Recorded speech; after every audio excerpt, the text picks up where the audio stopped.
All right, let us begin. This is, as you can see from the title, Jarrett Chapter 4. The title of the chapter, Foundations, Backgrounds to American History, and we're going to be looking at the vocabulary terms. Now, this is our first chapter to do this in the book, and I have done this for every chapter. The idea behind this is to prepare you to understand, to learn, to understand the vocabulary terms from the book. The Jarrett book is a book that I use every chapter, every day pretty much. It is the book that the test is based on. Of course, it's not the only book you will be using, that we will be reading and using in class, but it is the book that we will be using the most. And so this type of work will be done pretty much every chapter, almost every day. And so we're going to go through it. And you, of course, will be taking notes as you have been instructed.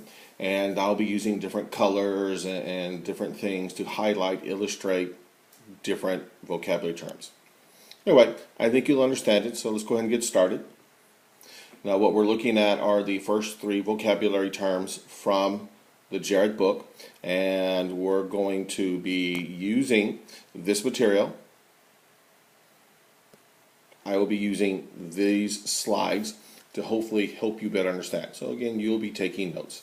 Let's start with our first one, which is the French and Indian War, and then there are the years that it took place. Now, the French and Indian War was one of 4 separate European wars that were fought in America, what becomes United States of America. This one, which was the final European war that spilled over into the country or the area that becomes United States of America. This last one created a great deal of unease between both the American colonists and the British. Now keep in mind, when the war began in 1754, when it ended in 1763, we had been a colony of England for 150 something years or so. And so we had grown up, we had grown used to colonial rule. But because of the war, certain things occurred, or let me rephrase that. Because of the war, certain things that had been occurring were brought to the light, which created this tension between the British and ourselves, the colonists, which eventually leads to the American Revolution. Now, on the British side, the British learned that we, the Americans, were ignoring, among other things, the Navigation Acts. Navigation Acts were a series of laws that were passed by England to control shipping here in the colonies. Everything that was shipped to the colonies or shipped from the colonies had to be either on British or American-made ships, had to be crewed with either British or American crews. For example, if you are a cotton grower in South Carolina, and you want to send your cotton to sell your cotton and send your cotton to France, you just can't load your cotton up on a French ship in Charleston and then they sail across the Atlantic home. No, you first must load up your cotton on a British-made ship that sails to England. The cotton is then unloaded. Of course, the crew on the British ship are Brits. It must be unloaded by British dock workers, stored in a British warehouse, and then loaded on a French ship, and then takes it to France, where it then is made into clothing. All those people between you, the grower and seller of the cotton, and the French who purchase it, all those people eat into your profits. And so the Navigation Acts were designed to maximize profits for the Brits, not for us. Again, colonies are created in order to benefit the mother country. Colonies are like empty Coke cans. Okay, once they fulfill their purpose, they're tossed to one side. Once a colony is used up, all of its raw materials are used up, the mother country, the parent country, moves on to another colony. So the Navigation Acts were created to ensure that we, the Americans, I wouldn't say that. Let me phrase that. The Navigation Acts were designed to ensure that the Brits maximize their profits without really being overly concerned about the Americans making money and creating lives for themselves. What did we learn about the Brits? Well, we discovered the Brits were kind of arrogant. Now, again, it's not something we had to be, told about again, but we began to grow quite dissatisfied with our relationship with England because of their arrogance, because of their disdain, because of the way that they looked at us. They looked at us as being inferior. Okay, our second one, the American Revolution. This was the war between the American colonies and the British Crown. Pretty simple stuff. The colonials wanted self-government and self-determination. These are two extremely important concepts in America and have always been so. The concepts of self-government, self-determination. We believe that God gives man rights. Man creates government to protect those rights. If those rights are violated, if the government fails to do its job, then the people have the right to change that government, to put in place a government that will protect those God-given rights. And again, that is our most basic political philosophy, which is put into the Declaration. We'll get to that later on. All right, let's go back to the main battles of the American Revolution are Lexington and Concord. And these are really the first two battles. These took place in 1775. As I say, it's the first two battles of the Revolution. Essentially what was going to happen is that the British Army learned that John Hancock and Sam Adams were in Concord. Okay, they were in the city of Concord. And so they were sent there to find and arrest these two men, plus capture any arms and ammunition that they may be storing in Concord. So the Brits learned that John Hancock and Sam Adams, who were a couple of agitators, a couple of people that the Brits wanted to shut up, were hiding in Concord, and that the people of Concord were building up supplies of munitions, guns, gunpowder, those types of things. And so the British Army was sent to do those two things, capture those arms and munitions and arrest John Hancock and Sam Adams. As the British marched through Lexington and Concord, they were met by American Minutemen. And the British Army was fired upon constantly from behind rocks and trees and from buildings. This type of Indian-style tactic that we used against them was something that the British were not used to or prepared for. So, the British marched to Concord through Lexington to find Hancock and Adams, capturing arms and munitions that they can find there. Instead, they are fired upon and suffer hundreds of casualties for their troubles. All right, let's move on to our next page. The Second Continental Congress, which of course implies that there is a First Continental Congress, but it's not something we're really looking at. The First Continental Congress took place a few years before the Second. It really didn't do a whole lot except to propose to meet again. That proposal to meet again led to the Second Continental Congress. This is where the Declaration of Independence was written. We will discuss that in more depth later. An army was raised, and a national leader for their army was named. That leader of the army was George Washington. Okay, he was commander of all continental forces. Now, Washington was given this job. He actually even kind of auditioned for it. He pushed for this position. Washington was highly thought of at this time by the colonials. He had served a very important and large role in the French and Indian War. And in fact, you could argue he kind of started the war.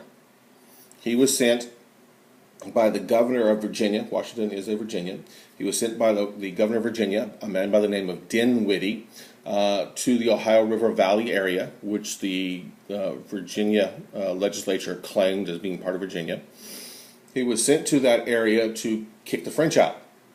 And the French had set up several trading posts and forts there. And so Washington took a small force, a small group of men, to the Ohio River Valley area to force the French out. There were several battles. He lost several of them. But eventually, that attempt by Washington and Virginia to force the French out led to the outbreak of the French and Indian War. The French and Indian War led to the outbreak of the American Revolution. All right, Let's take a look at a couple of people who played important roles in the American Revolution. Jonathan Trumbull Sr., usually just referred to Jonathan Trumbull. The senior usually is not used. He's a close friend of Washington, okay? He defied the British Crown, which means he went against the British Crown's wishes. He disobeyed them. He supported the colonials. He was the only colonial governor to remain in office throughout the war. Now again, governors, there's a couple of ways that governors could get in office. Number one, they could be appointed by the king, which makes them a royal governor, or they could be elected by the people. And Governor Trumbull was the only one who stayed in his position as governor of his colony throughout the entire war. John Peter Muhlenberg, hopefully that's pronounced correctly. He was a Protestant minister. Now again, the Reformation taking place years and years before. You should have studied that in 8th grade history, and you will probably get to that hopefully in world history. Anyway, he was a Protestant minister who enlisted more than 100 men to serve in the Continental Army. Now again, we tend to think of ministers as being nonviolent, being opposed to the war, because again of the death and destruction that takes place as a result of war. But Muhlenberg not only participated in the war, but he recruited men to join in the efforts by the colonials to fight against the British. Let's move on to our next slide. The Black Regiment, partially recruited by Muhlenberg. These are ministers who wore black clerical robes while preaching, and who also worked while they were preaching, while they were administering to their flock. They worked to recruit large numbers of volunteers for the revolutionary cause. And so the Black Regiment were ministers like Muhlenberg who worked from the pulpit to recruit soldiers to fight against the British. Declaration of Independence. And of course, there's the date it was signed, 1776. And we will be seeing several videos going into that, how it was written, explaining it. We will, if we haven't done it already, we will take a look at the Declaration itself. We'll walk through it. I do have a video of people reading the Declaration, and I will read a few portions to you. I'll put them on the screen so you can read them, and I'll read them to you. And we'll break it down into greater depth and detail later on. Anyway, the Declaration is divided into several different parts. One of those parts explain the reasons why the colonials sought independence from England. It goes into a list of grievances against the king and Parliament, Parliament being the British lawmaking body. And so we'll take a look at some of those. We won't look at each and every one of them. There is a copy of the Declaration in the American Republic book that's on the shelves in the front of the room. But we're not going to go into each and every one of them. We will look at 4 or 5 of them in a little bit of depth, but there are a lot of them. Okay, not only did it declare that the colonies were free, there is an actual statement, we, the American, the United States of America, are free from England. There is an actual statement. It also set up a governmental philosophy. That philosophy, which I mentioned a little bit earlier about God giving man rights, man creating government to safeguard, protect those rights. If the government fails to do that, man has the duty, the obligation, the right to change that government, to create a government that fits the needs of the people. That is our most basic philosophy. God gives man rights. All you need to do is be born. Now, we'll go into this a little bit more depth and detail when we look at the Declaration, but it is really quite simple. It is not necessarily a statement of what we were at that time. It was not a statement that this is who we are. It's a statement of what we believe and what we're striving to become. You could argue we have not fully achieved that today. There's a line from the Declaration: we hold these truths to be self-evident, that all men are created equal, that they are endowed by the Creator with certain unalienable rights. Among these are life, liberty, and the pursuit of happiness. Now again, we believe all men are created equal in the eyes of God. However, we don't treat all men, by the way, the word man Men is capitalized, referring to mankind, not just males, but for females as well. That all men are created equal in the eyes of God. Now, we did not treat everyone equally at that time, and we still don't to this day. But it was a philosophy, what we believe, what we believe in, and what we're striving to become. Anyway, this was written by the Committee of Five, but it was largely the work of Thomas Jefferson. The Committee of Five, and their names are listed, I believe the vocabulary terms are in the book, contributed. It was mostly Jefferson's work. When the Declaration was taken before the Committee of the Whole, everyone at the Second Continental Congress, all of them had a little bit of a say in it. They may have changed a word or two and made suggestions. But again, it's largely the work of Thomas Jefferson, though everyone at the Second Continental Congress did have a little bit of input into it. Our next one, July 4th, 1776. This is the date that the Declaration was officially signed and issued. This is the date that we celebrate as our Independence Day. Now, Jefferson was highly influenced by a number of writers from years before. One of them was John Locke. He was an English writer and philosopher, specializing in political work. His writings were instrumental in the drafting of the Declaration of Independence, because not only Jefferson was highly motivated and highly impressed by Locke's work, but so was Benjamin Franklin, who was one of the Committee of Five. And Locke wrote about the contract between the government and the governed. He wrote about life, liberty, and property. Jefferson took those concepts and rearranged them a little bit to sort of fit our own particular needs. But again, the Enlightenment writers like John Locke heavily influenced the men who were our founding fathers. Okay, let's move on to our next slide. Just take a quick look at this concept of unalienable rights, which of course is mentioned in the Declaration. Rights that cannot be taken away. Those are unalienable rights. They cannot be taken away. They're given to us by God. Now, can they be denied us by other men, by governments? Yes, they can, and that happens all over the world.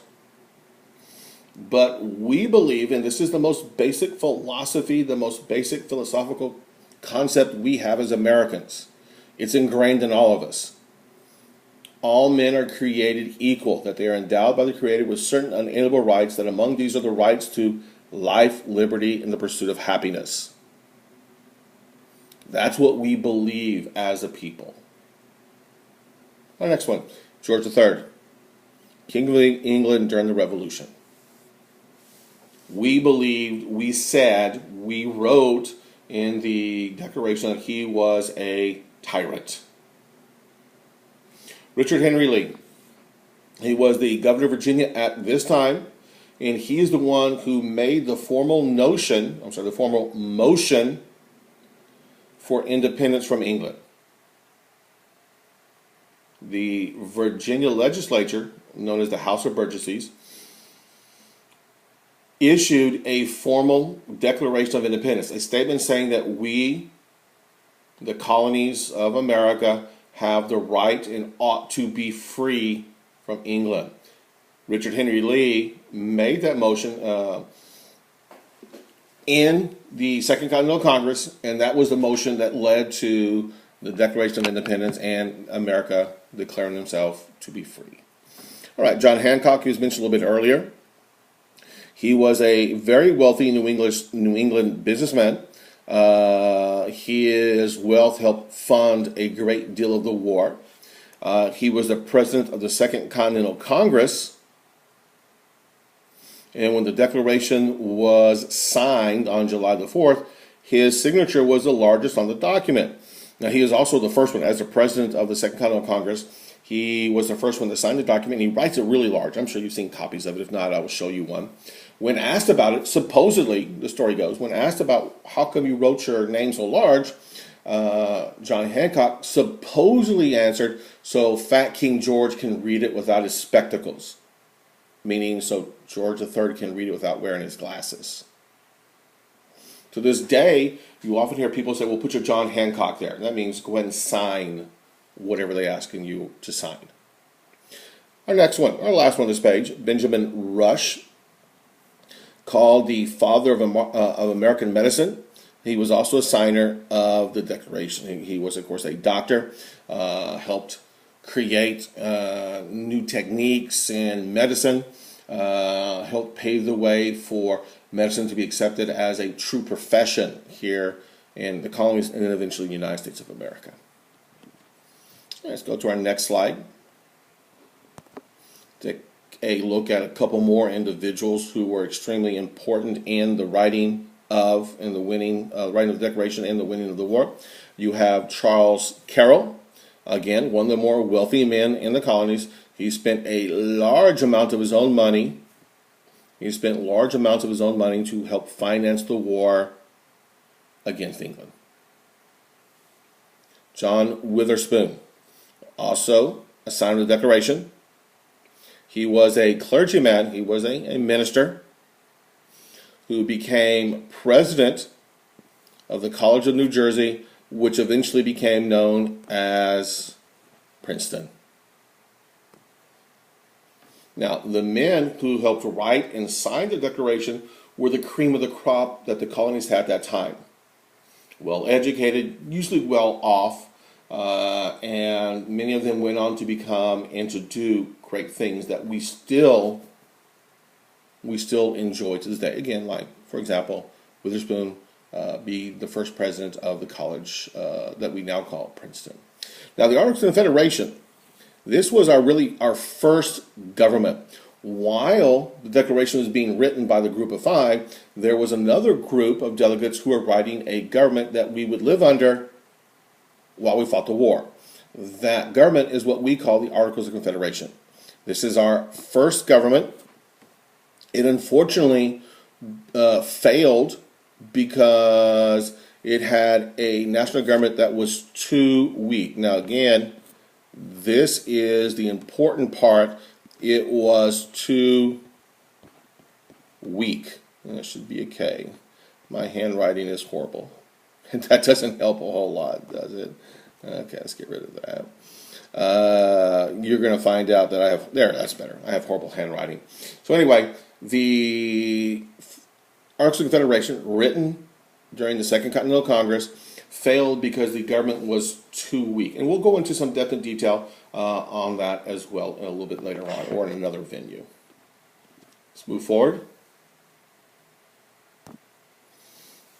Now, due to the weakness of the Articles of Confederation, in 1787, a convention was called, what we refer to as the Constitutional Convention, was called to originally amend or change the Articles, and eventually they were dropped and a whole new government was started. One of the leaders in this movement to fix the Articles was, of course, James Madison, whom we know as the father of the Constitution. We'll talk about Madison a little bit later on. So they met in 1787, a meeting of the 13 states to discuss and possibly change the Articles of Confederation. Again, that was the original intent.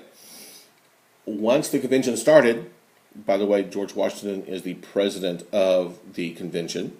His presence was instrumental in this becoming what it became. The Constitutional Convention eventually dropped the Articles because, again, they were just not going to work, and wrote a completely new government based on the three branches of government, separation of powers, and a federal system. Now, we'll go into each and every one of the different concepts in the Constitution a little bit later on. But the new government was based on three branches of the government, the legislative, the executive, and judicial branch, that there's a separation of powers, that each of the three branches has certain things it can do, therefore things it cannot do, and a federal system. Federalism essentially is a marriage between the federal government and the state governments. Okay, our next one, the U.S. Constitution. A product of the Constitutional Convention, it established a government in which the power rested in the people who elect their own representatives. Okay, the power rested in the people who elect their own representatives. Now again, all too often we in this country refer to our government as a democracy. It is not a democracy. Okay, our government is a republic. R-E-P-U-B-L-I-C. A republic. We are guaranteed a republic in the Constitution. Now, you could use the phrase a representative democracy to refer to our government, but it's not a democracy. A democracy is mob rule, 51%. That's not what we are. Okay, we are a republic based on this concept of a federal system. And again, we'll break down the Constitution a little bit more depth as we go. Now, there were a series of documents written in favor of passing the Constitution, in favor of ratifying it, and there were a series of documents written in favor of not ratifying it. Those documents written to ratify the Constitution were called the Federalist Papers. These were a series of pro-Constitution essays written to convince the American people to ratify the Constitution. There's about 84 of them. And it breaks down the need for the Constitution and how the Constitution would better the lives of the American people.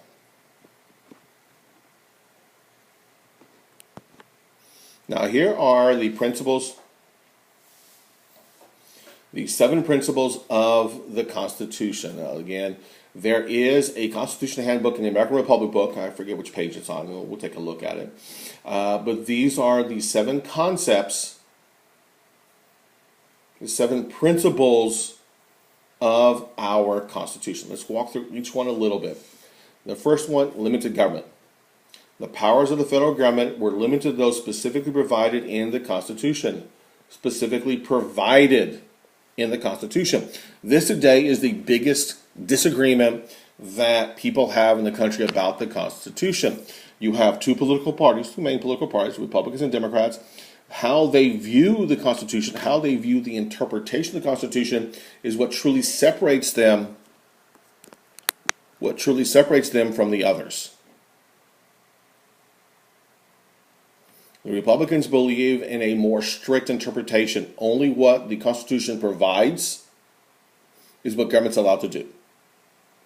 The Democrats believe in a more open interpretation, that the Constitution allows for a lot of flexibility. In fact, there is a part of the Constitution, we'll get to later on, again, we'll get to a lot of stuff as we hit the Constitution in more depth in a few days, called the Elastic Clause. Elastic changes shape. You can bend it, you can pull it, you can stretch it, and the people use the term the Elastic Clause to illustrate that they believe that the Constitution can be sort of shaped in that way. That the power of the government is not only what's specifically stated, but can be interpreted in a number of different ways. So that's limited government. Our next one, republicanism. And again, this does not refer to the party, the political party today. Today's Republican Party was not created until the 1850s. 70 plus years after the Constitution was written. Anyway, a Republican form of government is a democratic government of representatives, again, that representative democracy. Those representatives are elected by the people. We are guaranteed in the Constitution a Republican form of government in which we, the people, elect representatives who will then go to our seat of government. In the case of Texas, that's in Austin. In the case of the United States, that's in Washington, D.C., and they will represent our needs and wants. Federalism, our third one. The powers of the government were divided. And again, this is extremely important. The powers of the federal government were divided between the national government and the states. Again, sort of a marriage between the federal government and the states where they work together for the good of the people. States were essentially allowed to control local matters. Now, of all of the principles of the Constitution, this is the one that has been probably abused the most over the course of the last 50 years or so, going back to the mid-60s. We have seen, you can go back even to the 1930s with the Great Depression and FDR's New Deal, which again, we'll talk about that when we get to it in the book.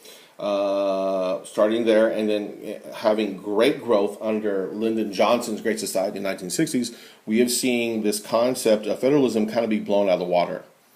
And now essentially the federal government controls almost all aspects of our lives. That wasn't the original intent, but due to the interpretation of the Constitution by the courts have given federal government more and more power over the centuries. All right, our next one, separation of powers. The powers are divided between the three branches, legislative, executive, and judicial. And we'll take a look at each one of those and what they do, again, down the road. Popular sovereignty. The people are sovereign. They hold the supreme power. I apologize. That should be are sovereign. The people are supreme. And the people hold the supreme power. Again, you kind of go back to this concept of, I make horrible arrows. The people are supposed to hold the ultimate power, but because of the interpretation of the limited government, the federal government has been taking on more and more power. Again, you could argue Obamacare. Obamacare originally was intended as a way to force people to all have health coverage. If you cannot afford to get it on your own, then the government will provide it to you. But again, it calls on the American public to have to purchase something. Never in American history has that ever been done. And the way the courts got around that is they said that Obamacare wasn't a requirement to buy insurance, that it was a tax, which again, the federal government has the power to tax. So again, how we interpret the Constitution is really the biggest obstacle obstacle may be the wrong word. It's the biggest difference between the Republican and Democrat parties. Again, Republicans tend to believe in a more strict interpretation. Democrats tend to believe in a more general, more broad, more liberal, if you will, interpretation. Okay, let's get back to our last couple of our last couple of principles, checks and balances. To prevent any one branch from becoming too powerful, each branch had a way to stop or to check the other branches. For example, the president is the one who appoints federal judges, like the Supreme Court. The Senate can check that power of the president by not confirming. So the president appoints someone.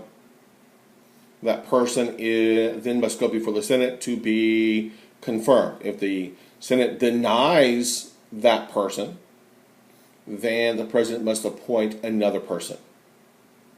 So the president has the power to appoint federal judges. The Senate has the power to check that by not allowing that person to become a judge, by not confirming them.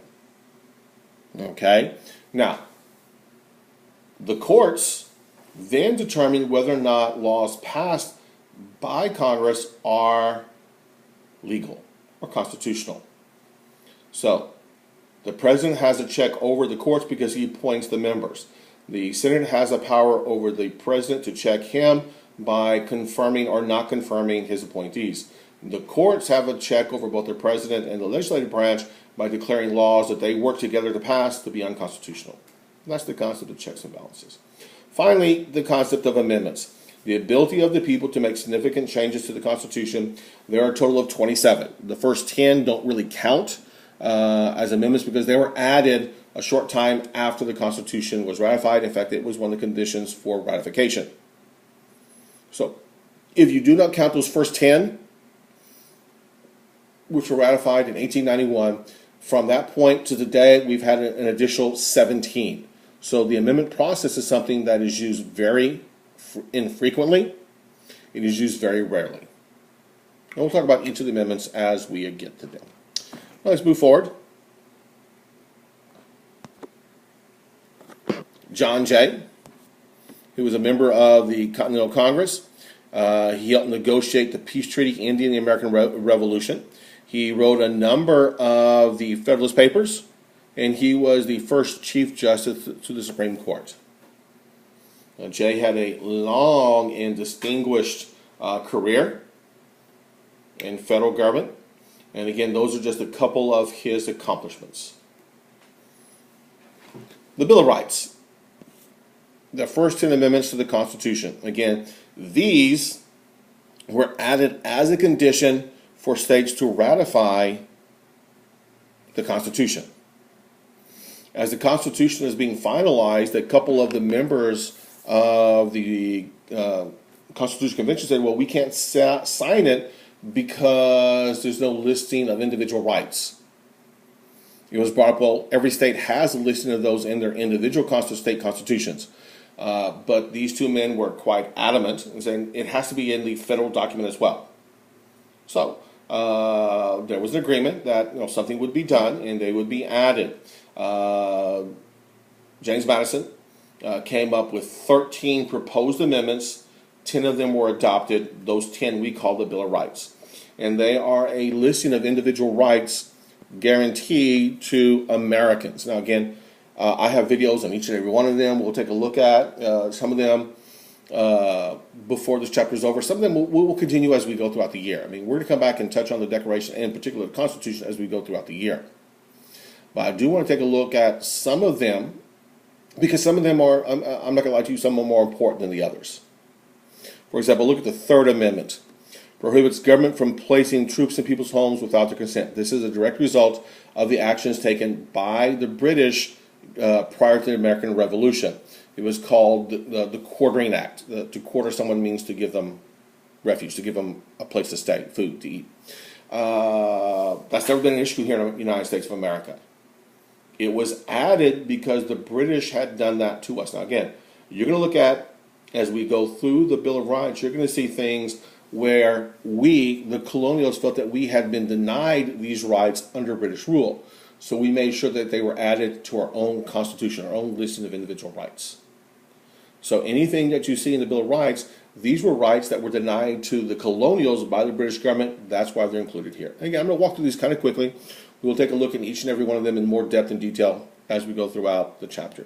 The first one, First Amendment, freedom of religion, speech, press, assembly, and petition. Again, pretty simple stuff, and we'll go into more depth later.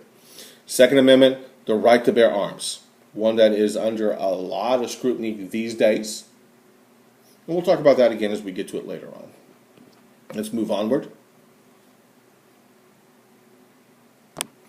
The Fourth Amendment, it is added to protect individuals from unreasonable searches and seizures. Search warrants, okay? Search warrants can only be executed, can only be served with the consent of a judge. Now again, there's all kinds of rules and guidelines. If I'm a police officer and I'm walking down the street or driving my squad car down the street, and I come up about a group of 3 or 4 people, and I pull up and they all run, I can give chase. I can then, if I catch one, I can then search that person because of this concept called reasonable, oh my God, I forgot it.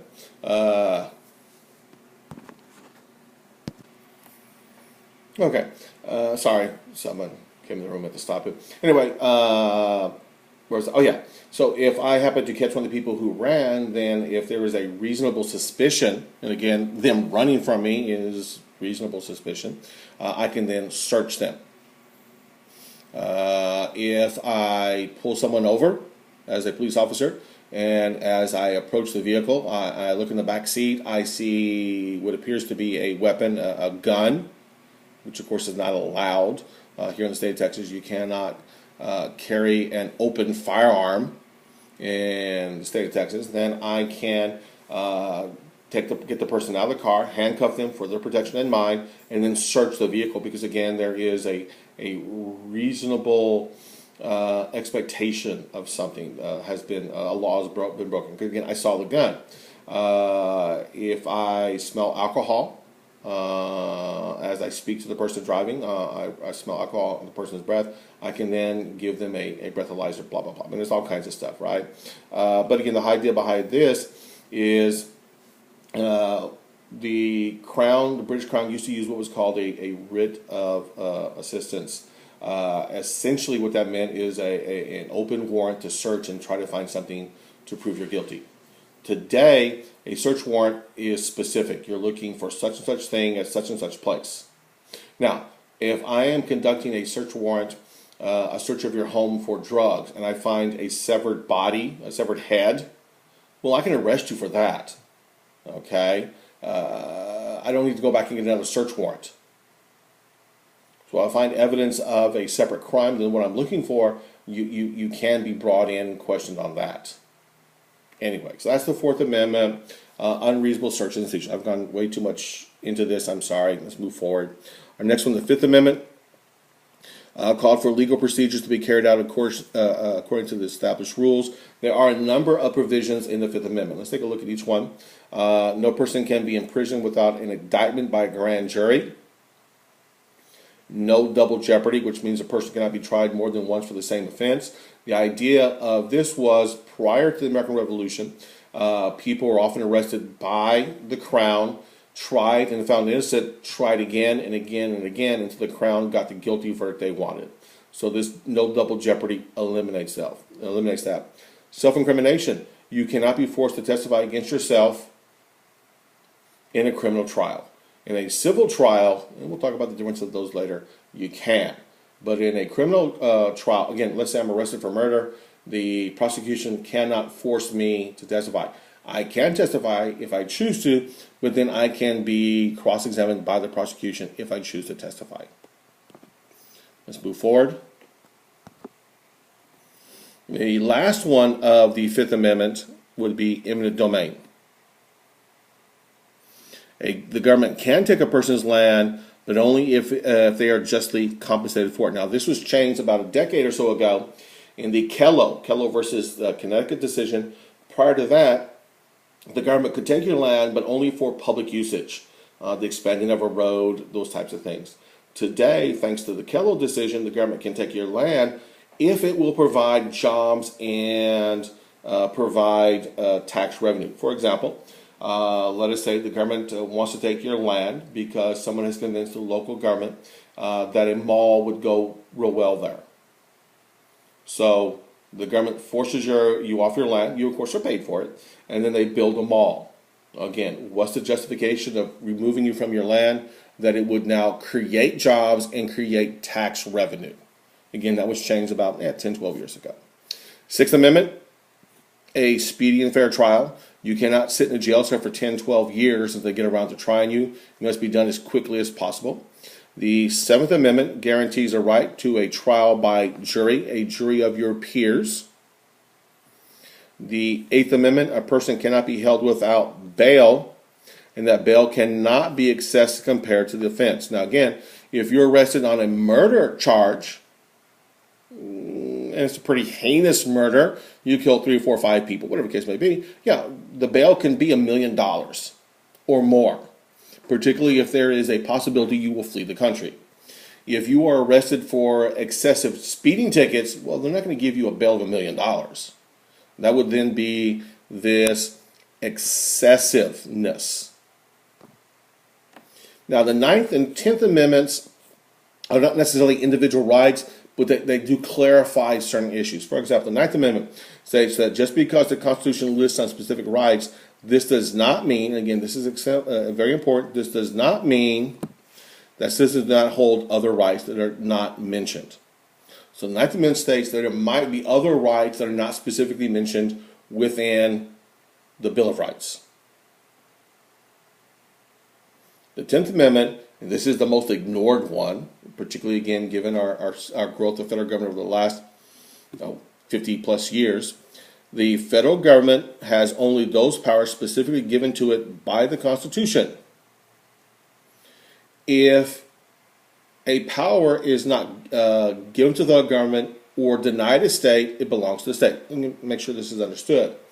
So the 10th Amendment basically states any rights not given to the federal government nor specifically denied to states. That power belongs to the states. Gay marriage, abortion, for example. These are two hot-button issues today in America, Neither one is mentioned in the Constitution, so therefore, according to the 10th Amendment,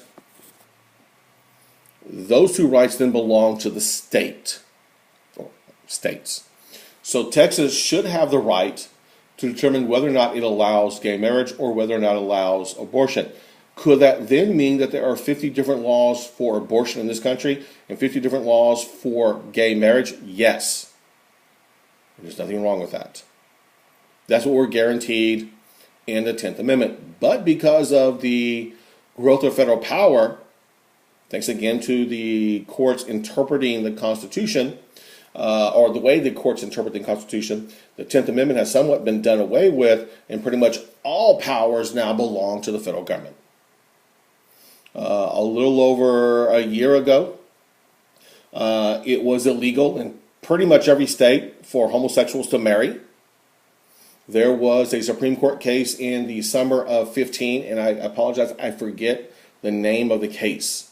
Usually it's the last name of whoever sued, and then who they're suing, so it's the man's name versus the United States. And again, I forget the man's name, I apologize. It's a long name, and it's not Jones or Smith or something like that. So I apologize, I forget the guy's name. But in this case, the Supreme Court ruled that, excuse me, the federal government, Supreme Court ruled that the Texas law, this was aimed at Texas, I do believe, was unconstitutional. Therefore, all states' laws against gay marriage are unconstitutional.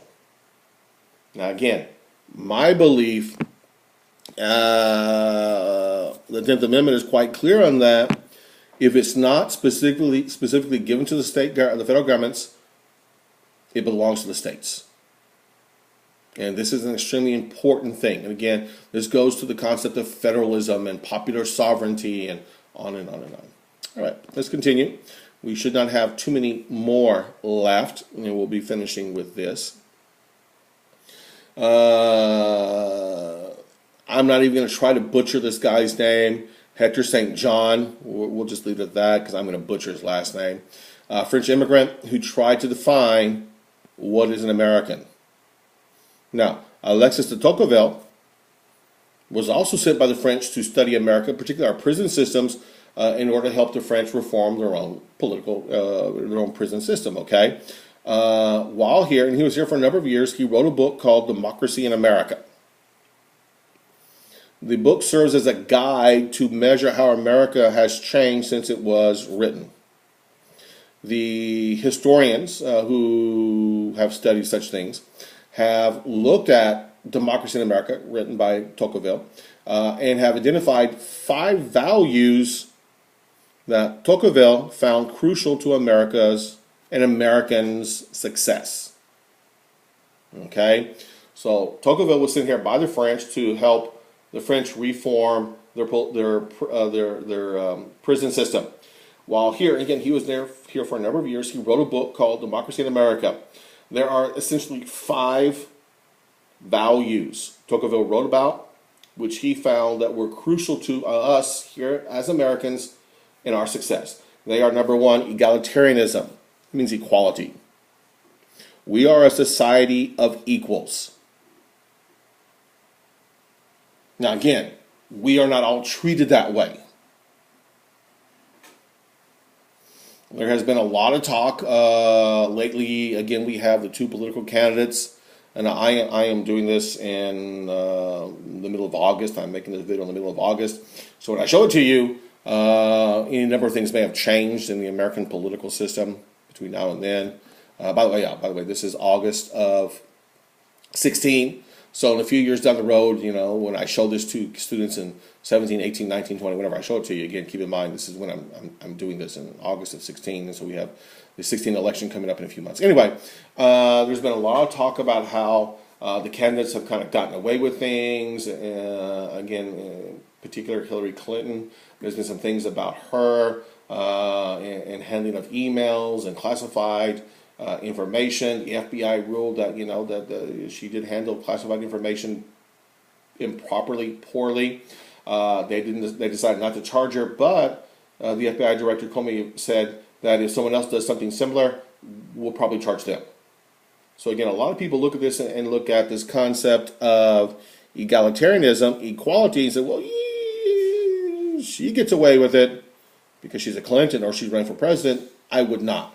And so that kind of destroys this concept of us being a society of equals. And again, Tocqueville decided or wrote that in order for America to be successful, these things must be present. Let's continue. Populism, popular sovereignty, another word for popular sovereignty. Now again, these words, populism and popular sovereignty, have different meanings throughout history. The most common usage of the term popular sovereignty is prior to the Civil War, and it refers to people voting on whether or not they would allow slavery within their new territory or their state. But again, popular sovereignty is a term that we used earlier in talking about the people being the ultimate power here in the United States.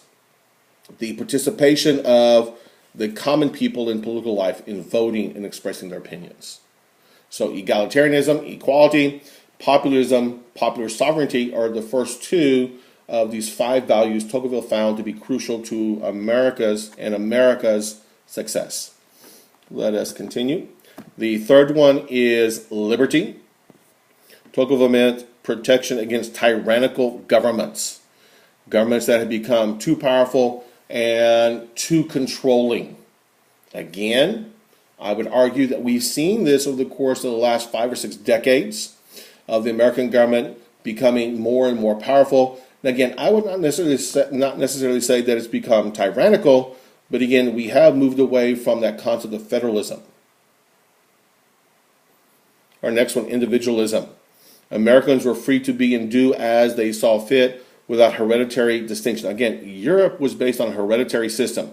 If you were born to a butler, you become a butler. If you were born poor, you stayed poor. You're born rich? Yeah, baby, it's good to be king. In America, you could be born dirt poor and become president.